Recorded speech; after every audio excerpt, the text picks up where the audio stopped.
Hello everyone, welcome back to our channel.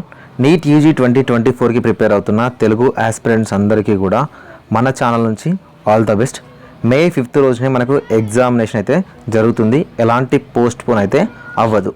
So ఎగ్జాక్ట్గా మేలో ఉన్న 4 days, మే 1st, 2nd, 3rd, 4th, ఈ 4 days తీసేస్తే ఎగ్జాక్ట్గా మనకు ఒక 15 days టైం ఉంది. సో ఈ 15 days అనేది ఎలా మీరు ప్లాన్ చేసుకోగలిగితే మంచి స్కోర్ రావడానికి ఛాన్స్ ఉందనేది ఈ పర్టికులర్ వీడియోలో ఎక్స్ప్లెయిన్ చేస్తాను. ఒక 10 minutes వీడియో చూడడానికి అయితే ట్రై చేయండి. సో మేజర్గా మనము 2 టాపిక్స్ని డిస్కస్ చేద్దాము. ఒకటి వచ్చేసరికి ఈ 15 daysని ఎలా ప్లాన్ చేసుకోవాలి, అండ్ దాంతోపాటు ఈ 15 daysలోనే మీరు నేర్చుకోవాల్సిన major and most important thing paper presentation skills. So మనం ఎంత హార్డ్ వర్క్ చేసినా కూడా స్మార్ట్ వర్క్ అనేది చేయకపోతే మనము ఏ కాంపిటేటివ్ ఎగ్జామినేషన్లో అయినా కూడా సక్సెస్ అవ్వడానికి ఛాన్స్ అనేవి చాలా తక్కువ ఉంటాయి.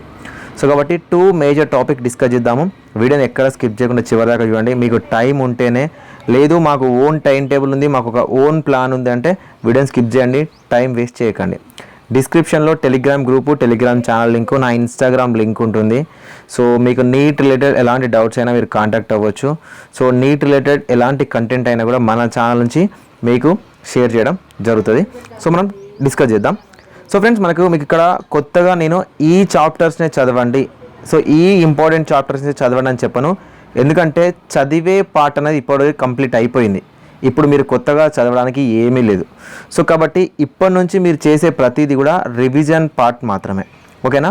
సో మీకున్న ఈ 15 days టైంని, సో ఈ 15 daysలో మీరు ప్లాన్ చేసుకునేది ఒక 10 days, first 10 days completely revision కోసం మాత్రమే యూజ్ చేయాలి, ఓకేనా? మీరు మోస్ట్ ఇంపార్టెంట్ టాపిక్స్ చదువుతారా, మోస్ట్ వెయిటేజ్ టాపిక్ చదువుతారా, అది మీ ఇష్టం, ఓకేనా?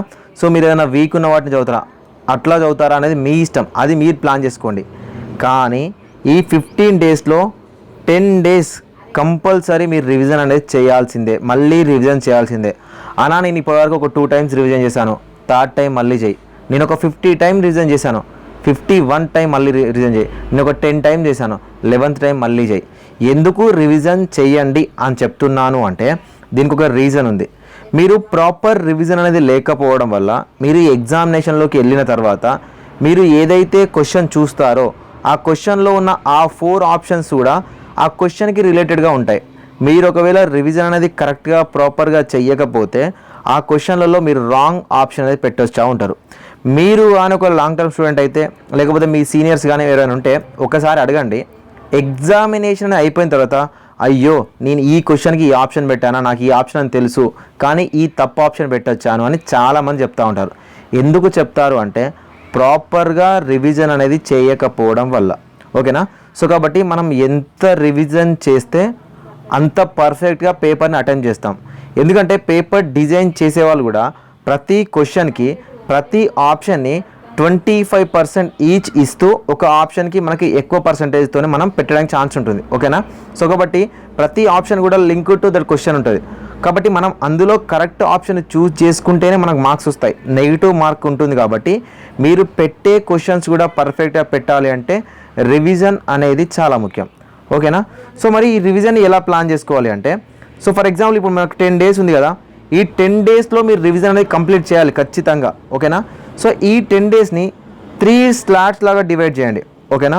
మార్నింగ్ స్లాట్ బయాలజీతో స్టార్ట్ చేయండి. నెక్స్ట్ ఆఫ్టర్నూన్ స్లాట్ వచ్చేసరికి కెమిస్ట్రీతో స్టార్ట్ చేయండి. సో ఈవినింగ్ స్లాట్ వచ్చేసరికి ఫిజిక్స్తో స్టార్ట్ చేయండి, ఓకేనా? సో ఈ 3 slots అయిపోతాయి కదా, మీరు నైట్లో కానీ లేకపోతే మీకు తోచిన టైంలో కానీ ఒక 1 hour పెట్టుకోండి.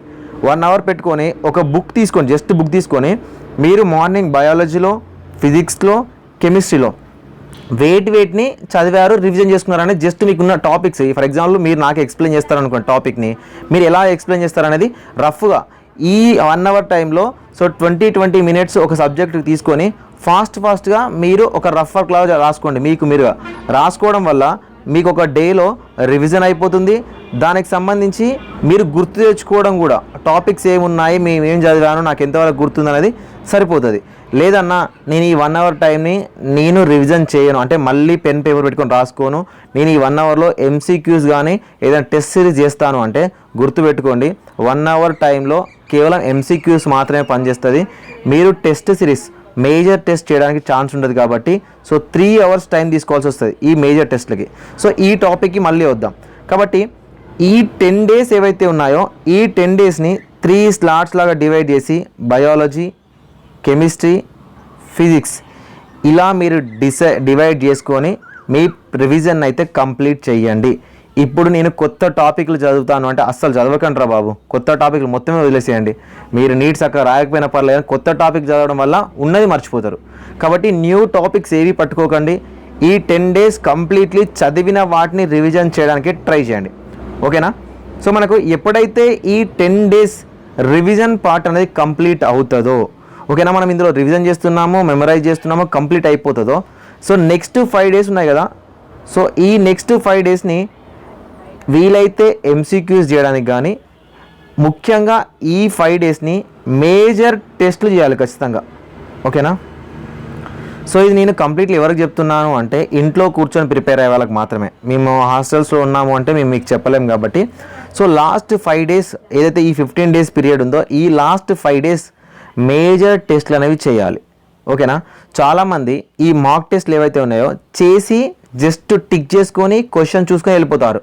అట్లా కాదు, ఏదైతే మీరు ఒక మాక్ టెస్ట్ని కంప్లీట్ చేస్తారో దానికి కరెక్ట్ ఆన్సర్స్, ఇన్కరెక్ట్ ఆన్సర్స్ చూసుకుంటారో వాటితో పాటుగా క్వశ్చన్ పేపర్ మొత్తాన్ని మళ్ళీ 200 క్వశ్చన్ని మళ్ళీ చదవాలి మీరు అందులో ఉన్న వాటిని. సో అలా చదవడం వల్ల ఏమవుతుందంటే మీరు ఏ క్వశ్చన్స్ అటెంప్ట్ చేయలేదో, ఏ క్వశ్చన్స్ని అయితే మీరు రాంగ్గా పెట్టారో వాటికి సంబంధించిన రైట్ ఆన్సర్స్ కానీ వాటికి సంబంధించిన ఎక్స్ప్లెనేషన్స్ కానీ మీకు తెలిస్తే మీకు అలా గుర్తుండిపోతాయి. కాబట్టి మనం డైలీ ఒక మేజర్ టెస్ట్ అనుకుందాం. ఫర్ ఎగ్జాంపుల్ మినిమం 5 అనుకుందాం. 5 into 200 క్వశ్చన్స్. ఓకేనా? ఈ 1000 క్వశ్చన్స్ అనేవి మీకు 100% గుర్తుండిపోవాలి. ఇక మీరు మేజర్ టెస్ట్ అంటే ఒక మాక్ టెస్ట్ అయిపోగానే ఆ మాక్ టెస్ట్ని మళ్ళీ రివిజన్ చేయాలి. చేయడం వల్ల ఈ 1000 క్వశ్చన్స్, ఓకేనా, ఒకవేళ ఈ 1000 క్వశ్చన్స్లో ఏ క్వశ్చన్ అయినా మీకు ఎగ్జామినేషన్లో వస్తే మీరు పర్ఫెక్ట్ ఆన్సర్ పెట్టే విధంగా మీరు అంతలా ప్రిపేర్ అవ్వాలి మాక్ టెస్ట్లని. సో ఫ్రెండ్స్, ఈ మాక్ టెస్ట్లో ఒకవేళ మీకు మేజర్ టెస్ట్ అనేది దొరకకపోతే మేము విజన్ అప్డేట్ అనే అప్లికేషన్ డిజైన్ చేశాము. డిస్క్రిప్షన్లో అప్లికేషన్ లింక్ ఉంటుంది, డౌన్లోడ్ చేసుకోండి. కేవలం 99 రూపీస్కి మీకు పార్ట్ టెస్ట్లతో పాటు మేజర్ టెస్ట్ ఇస్తున్నాము. యాజ్ పర్ న్యూ సిలబస్ ప్రకారం ఆల్ ఇండియా టెస్ట్ సిరీస్ అనుకోండి. మీరు డైరెక్ట్ సిబిటీ బేసిస్లో అటెంప్ట్ చేయండి. సో దట్ మీకు ఎన్ని మార్క్స్ వస్తున్నాయని మీరు చెక్ చేసుకోవచ్చు. ఒకవేళ మీకు మాక్ టెస్ట్ ఎక్కడ రాయాలో తెలియకపోతే డిస్క్రిప్షన్లో విజన్ అప్డేట్ అని అప్లికేషన్ ఉంటుంది, లేదా మీరు గూగుల్ క్రోమ్లోకి వెళ్ళి విజన్ అప్డేట్ అని సెర్చ్ చేస్తే మన వెబ్సైట్, ఛానల్, దాంతోపాటు గూగుల్ ప్లే లింకు అండ్ ఈ యొక్క ఏదైతే కోర్సులకు సంబంధించిన వెబ్సైట్, ఈ 4 వస్తాయి. మీరు ఎక్కడి నుంచి అయినా అప్లికేషన్ని డౌన్లోడ్ చేసుకోవచ్చు. సో ఇది మీకోసం డిజైన్ చేసిన కోర్సు, తీసుకోవడానికి అయితే ట్రై చేయండి. ఇప్పుడు మనకు ఈ 10 days revision part and 5 days mock టెస్ట్లు అయిపోయినాయి కదా. సో ఇప్పుడు మీకు ఈ ప్రిపరేషన్ ప్లాన్ అనేది అయిపోయింది. ఇప్పుడు మోస్ట్ ఇంపార్టెంట్ ఏంటంటే పేపర్ ప్రజెంటేషన్. ఓకేనా? మీరు ఎంత చదివినా పేపర్ ప్రజెంటేషన్ కరెక్ట్గా చేయకపోతే మీకు మార్కులు అనేవి రావు. మీరు ఎక్కడైనా చూడండి, ఎగ్జామినేషన్ అయిపోయి వచ్చిన తర్వాత క్వశ్చన్ పేపర్ పట్టుకొని ఇంట్లోకి వచ్చి పేరెంట్స్ కానీ వాళ్ళ ఫ్రెండ్స్ కానీ చెప్పేది ఏంటంటే నాకు టెన్షన్తో నేను అటెంప్ట్ చేయలేకపోయాను, నాకు ఈ క్వశ్చన్ తెలుసు కానీ పెట్టి రాలేకపోయాను, నాకు ఈ క్వశ్చన్ తెలుసు కానీ నేను తప్పు ఆప్షన్ పెట్టాను, చాలామంది చెప్పి ఉంటారు. ఒకవేళ మీరు ఆ ఎక్స్పీరియన్స్ చేస్తే కింద కామెంట్ సెక్షన్లో కామెంట్ చేయండి. సో ఇక్కడ మీరు తెలుసుకోవాల్సింది ఏంటంటే పేపర్ ప్రజెంటేషన్ అండి. ఓకేనా? సో ఈ పేపర్ ప్రజెంటేషన్ అనేది మీ ఇన్స్టిట్యూషన్లలో ఎక్కడా చెప్పరు. ఓకేనా? పర్ఫెక్ట్గా పేపర్ ప్రజెంటేషన్ చేయాలి. ఫస్ట్ పేపర్ ప్రజెంటేషన్లో ఉన్నది ఏంటంటే బబ్లింగ్. ఓకేనా? సో ఈ బబ్లింగ్ తప్పు చేయొద్దు. ఓకేనా? సెకండ్ ఏంటంటే మనకు పాజిటివ్ మార్కులు రాకపోయినా పర్లేదు కానీ క్వశ్చన్లు తప్పు చేసి నెగిటివ్ మార్కింగ్ తెచ్చుకోవద్దు. ఓకేనా? ఇది గుర్తుపెట్టుకోండి. మనకి ఎందుకంటే నీట్ ఎగ్జామినేషన్ అనేది నెగిటివ్ మార్కింగ్. ఒక క్వశ్చన్ కరెక్ట్ అయితే 4 మార్క్స్, ఒక క్వశ్చన్ రాంగ్ అవుతే -1 మార్క్. అంటే ఒక క్వశ్చన్ని మీరు తెలిసి తెలియక తప్పు చేయడం వల్ల వచ్చే 4 మార్క్స్ పోతాయి, ఉన్న 1 మార్క్ పోతుంది. అంటే దాదాపుగా ఒక 5 మార్కులు మీరు లాస్ అవుతూ ఉన్నారు. కాబట్టి జాగ్రత్తగా పేపర్ అటెంప్ట్ చేయడం నేర్చుకోవాలి. పేపర్ అటెంప్ట్ చేయడంలో నేర్చుకోవాల్సిన మోస్ట్ ఇంపార్టెంట్ థింగ్ బబ్లింగ్ చేయడం. ఓకేనా? బబ్లింగ్ అనేది కరెక్ట్గా చేయడం నేర్చుకోవాలి. ఓకేనా? సో ఇక బబ్లింగ్ అనేది పక్కన పెట్టేద్దాం. ఇప్పుడు పేపర్ అటెంప్ట్ని ఎలా చేయాలి? పేపర్ అటెంప్ట్ అనేది స్మార్ట్గా చేయాలి. ఇప్పుడు కానీ గుర్తుపెట్టుకోండి, పేపర్ అటెంప్ట్ చేసేటప్పుడు పేపర్ని ఒకవేళ మీకు డిజైన్ చేసే వాళ్ళు కూడా ఎలా డిజైన్ చేస్తారంటే 3 స్టేజెస్లో ఉంటుంది. ఓకేనా? 3 స్టేజెస్లో ఏంటంటే మీకు తెలిసిన క్వశ్చన్స్ ఉంటాయి. ఓకేనా? ప్రతి క్యాండిడేట్కి. ఓకేనా? సో కొంచెం హాఫ్ తెలిసి ఉంటుంది. ఓకేనా? 2 ఆప్షన్లు మొత్తం కాదని 2 ఆప్షన్లు ఏదో ఒకటి తెలిసి 50-50 చాయిస్లలో ఉంటుంది. ఇంకొకటి అసలే తెలియదు ఉంటుంది. ఓకేనా? సో కాబట్టి ఫస్ట్ మీకు తెలిసిన అన్ని అటెంప్ట్ చేయాలి. ఓకే, అందరు చెప్పేది నువ్వు చెప్తున్నావు, కొత్త ఏముందని అనుకోవచ్చు. నేను చెప్తాను, దీనికి కూడా ఆన్సర్ చెప్తాను. సో మీకు తెలిసిన అన్ని అటెంప్ట్ చేయాలి. ఓకేనా? ఈ హాఫ్ తెలిసిన చూసినారా, వీటిని వదిలిపెట్టొద్దు. ఎప్పుడు కానీ హాఫ్ తెలిసిన వాటిని వదిలిపెట్టద్దు. వదిలిపెట్టకుండా వీటిలో ఎలిమినేషన్ మెథడ్ని యూజ్ చేయాలి.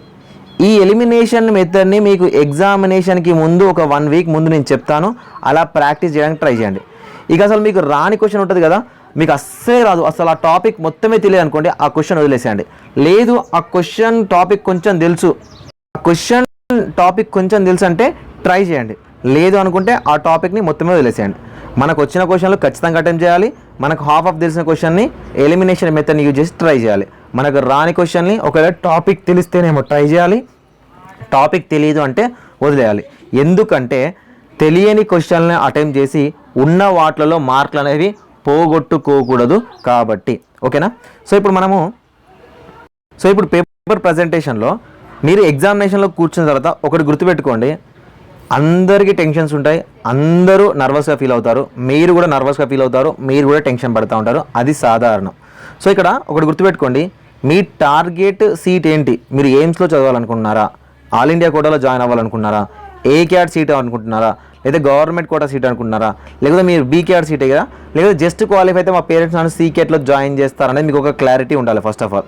లేదు నేను సీ క్యాట్ కోసం మా పేరెంట్స్ నన్ను జాయిన్ చేస్తారు అని ఏదో నేను 720 out of 720 వచ్చే విధంగా అన్ని క్వశ్చన్స్ పెట్టి జస్ట్ క్వాలిఫై కాకపోయినా మీకు సీ క్యాట్ సీట్ కూడా రాదు. ఫస్ట్ అది గుర్తుపెట్టుకోండి. మీ మైండ్లో మీకు ఏ కేటగిరీ సీట్ ఉందా, లేదా ఏ క్యాట్ మిస్ అయినా మా పేరెంట్స్ మమ్మల్ని బీ క్యాట్ చేపిస్తారు కాబట్టి బీ క్యాట్కి ట్రై చేస్తున్నామా అనేది మీ మైండ్లో ఉండాలి. ఎందుకంటే కాబట్టి మీరు ఏ కేటగిరీ సీట్ కోసం ట్రై చేస్తున్నారు అనేది మీరు మైండ్లో పెట్టుకొని పేపర్ అటెంప్ట్ చేయండి. ఓకేనా? పేపర్ అటెంప్ట్ చేయడంలో ఇంకొక మేజర్ పాయింట్ ఉంది. ఆ పాయింట్ ఏంటంటే స్కిప్పింగ్ మెథడ్. ఓకేనా? స్కిప్ చేయడం. సో స్కిప్ చేయడం అనేది చాలా ముఖ్యమండి. ఓకేనా? ఈ స్కిప్ చేయడం గురించి ఎందుకు మాట్లాడుతున్నానంటే మీకు 200 క్వశ్చన్స్ ఉంటాయి పేపర్లో. ఓకేనా? మీరు 180 క్వశ్చన్స్ని అటెంప్ట్ చేయాలి. మీకున్న టైము 3 hours 20 minutes. అంటే మీకు 200 minutes ఎగ్జాక్ట్గా ఉందనుకుంటే ఇందులో ఒక 10-20 minutes మీరు సైన్ చేయడమో, థంబ్ ఇంప్రెషన్స్ ఇవ్వడమో ఇలాంటి వాటికి పోయింది అనుకుంటే మీకు ఒక్కొక్క క్వశ్చన్కి ఒక్కొక్క 1 minute ఉంటుంది. అంటే 180 నిమిషాలలో 200 క్వశ్చన్లు చదివేసి 180 క్వశ్చన్ని అటెంప్ట్ చేయాలి. 180 నిమిషాలలో 200 క్వశ్చన్లను చదివి 180 క్వశ్చన్స్ని బబ్లింగ్ చేసి మీరు అటెంప్ట్ చేయాలి. అంటే మీకు ఎగ్జాక్ట్లీ ఒక క్వశ్చన్కి 1 నిమిషం టైం ఉంది అంటే 1 నిమిషం టైంలో క్వశ్చన్ చూడాలి, టిక్ పెట్టాలి, బబ్లింగ్ చేయాలి. అంటే మీరు ఎంత షార్ప్గా ఉండాలో గుర్తుపెట్టుకోండి. దీంట్లో టైం మేనేజ్మెంట్ స్కిల్స్ ఉండాలి. ఓకేనా? ఈ టైం మేనేజ్మెంట్ చేసే దాంట్లో ఉన్న ఇంకొక స్కిల్లే స్కిప్ చేయడం. ఓకేనా? కొంతమంది స్టూడెంట్స్ ఏం చేస్తారంటే ఒకటే క్వశ్చన్కు 4-5 మినిట్స్ తీసుకుంటారు. వాళ్ళకు వస్తుందా రాదా తెలియదు కానీ ఆ క్వశ్చన్ చూసుకొని 1-2 సార్లు అటు ఇటు ట్రై చేస్తూనే ఉంటారు. దీనివల్ల ఏమవుతుందంటే మనకు తెలిసిన క్వశ్చన్స్ ఏవైతే ఉన్నాయో సో కాబట్టి మీరు ఎంత ఫాస్ట్గా క్వశ్చన్ని స్కిప్ చేసుకుంటూ ముందుకెళ్తారో అంత ఫాస్ట్గా మీకు తెలిసిన క్వశ్చన్స్ అన్నిటిని కూడా మీరు అటెంప్ట్ చేయగలుగుతారు. సో కాబట్టి ఈ స్కిప్ చేసే మెథడ్ని మీరు ఎప్పుడైతే మాక్ టెస్ట్లు రాస్తూ ఉన్నారో అప్పుడు మాత్రమే మీరు నేర్చుకోవాల్సి ఉంటుంది. ఓకేనా? సో అండ్ ఇంకొకటి, మీరు పేపర్లో బయాలజీ ముందు చేద్దాం అనుకున్నారా, ఫిజిక్సా, కెమిస్ట్రీ అనేది మీరే ఐడియా ఉండాలి. ఓకేనా? మీరు ఎగ్జామినేషన్కి వెళ్ళగానే ఏ టాపిక్ని అంటే ఏ సబ్జెక్ట్ సెలెక్ట్ చేసుకుంటున్నారు అనేది మీరు ముందే సెలెక్ట్ చేసుకొని వెళ్ళాలి. సో సెలెక్ట్ చేసుకున్న తర్వాత ఫర్ ఎగ్జాంపుల్కి నేను మొత్తం 180 క్వశ్చన్లు టిక్ చేసిన తర్వాత బబ్లింగ్ చేస్తా అనుకోవడం అనేది మూర్ఖత్వం. ఫస్ట్ గుర్తుపెట్టుకోండి, ఒకవేళ నేను బయాలజీ చేశాను అనుకోండి, బయాలజీ మొత్తం అయిపోయిన తర్వాత బయాలజీ బబ్లింగ్ చేయడం స్టార్ట్ చేయండి. అండ్ బబ్లింగ్ చేసే దాంట్లో కూడా స్టూడెంట్స్ చేస్తున్న మిస్టేక్స్ ఏంటో నేను చెప్తాను చూడండి. ఫర్ ఎగ్జాంపుల్ నేను ఒక స్టూడెంట్ని అయితే ఒక 25 క్వశ్చన్స్ నేను మొత్తం బయాలజీ మొత్తం చేశానండి. ఇందులో నేను ఒక 23rd అనే క్వశ్చన్ని నేను టిక్ చేసుకోలేదు క్వశ్చన్ పేపర్లో. 24th చేశాను, 25th చేశాను, సో 26th ఇలా చేసుకుంటూ వెళ్తే సో ప్రతి ఒక్క స్టూడెంట్కి టెన్షన్ ఉంటుంది కాబట్టి బబుల్ చేస్తూ వస్తూ ఉంటాను, ఓకేనా, బబుల్ చేస్తూ వస్తూ ఉంటాను. వచ్చిన తర్వాత 22వ క్వశ్చన్ వరకు నేను బబుల్ చేశాను. నేను 23వ క్వశ్చన్ని జస్ట్ నేను అటెంప్ట్ చేయలేదు, అంటే దాన్ని టిక్ చేసుకోలేదు. సో ఏమవుతుందంటే ఇక్కడ మనకు నర్వస్ కానీ మనకున్న టెన్షన్స్లో ఏమవుతుందంటే 24th అనే ఆప్షన్ 23rdకి పెట్టేస్తారు తెలియక, ఓకేనా, గుర్తుపెట్టుకోండి. నేను 23rd అనే అసలు క్వశ్చన్ని అటెంప్ట్ చేయొద్దు అనుకున్నాను, కానీ తెలియకుండానే 24thకు సంబంధించిన ఆప్షన్ని 23rdకి పెట్టేస్తారు, 25th 24thకి. ఒకవేళ మీరు అంత ఫాస్ట్గా దాన్ని తెలుసుకోలేకపోతే ఒక 3 to 4 క్వశ్చన్స్ పెట్టేస్తారు. దీనివల్ల ఏమవుతుంది, 3 4 12 మార్కులతో పాటు -3 మార్కులు, ఓకేనా, 15 మార్కులు పోతాయి.